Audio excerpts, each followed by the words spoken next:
আসসালামু আলাইকুম ওয়া রাহমাতুল্লাহি ওয়া বারাকাতুহু। সম্মানিত শাইখ, ওয়ালাইকুম আসসালাম রহমতুল্লাহ বরকাতুহ। বলেন শাইখ কোথা আপনার থেকে? জন্য অনেক দোয়া। আল্লাহ আপনাকে নেক হায়াত দান করুন এবং আমিন নিয়ামতের আমিন, সাথে রাখুন। বারাকাল্লাহু ফীকুম।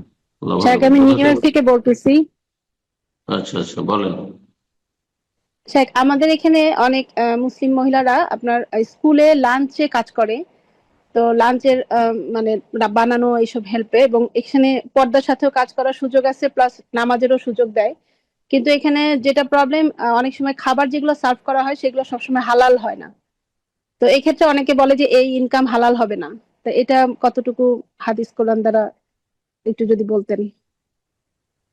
আপনি বললেন কখনো কখনো হারাম পরিবেশন করতে হয় বা সাপ্লাই দিতে হয়, যতটা পরিমাণ হারাম সাপ্লাই দিবে ততটা রুজি হারাম হবে। হারাম খাবার তৈরি করা হারাম, হারাম খাবার পরিবেশন করা, সাপ্লাই করা সবকিছু হারাম। বুঝা গেছে? সার্ভ করা হারাম। সুতরাং যতটা হারাম কাজ করবে রেজেক হারাম হবে। জি, কারণ সে বেতন নিচ্ছে। তার এই যে পরিশ্রম, যে সময়টা দিচ্ছে সেই সময়ের এগেনস্টে, আর এই সময় বেশ কিছু সময় সে হারাম রোজগার করছে, হারাম কাজ করছে, সুতরাং ততটা অংশ তার রুজি হারাম হবে। এমন জায়গায় চাকরি করা যায় না। শুধু হেজাব পালন করলেন, আপনি সালাত পড়তে পারছেন, কিন্তু আপনি মানুষকে মদ দিচ্ছেন অথবা শুকরের গোস্ত দিচ্ছেন, তো আপনি জাহান্নামে যাওয়ার কাজ করছেন।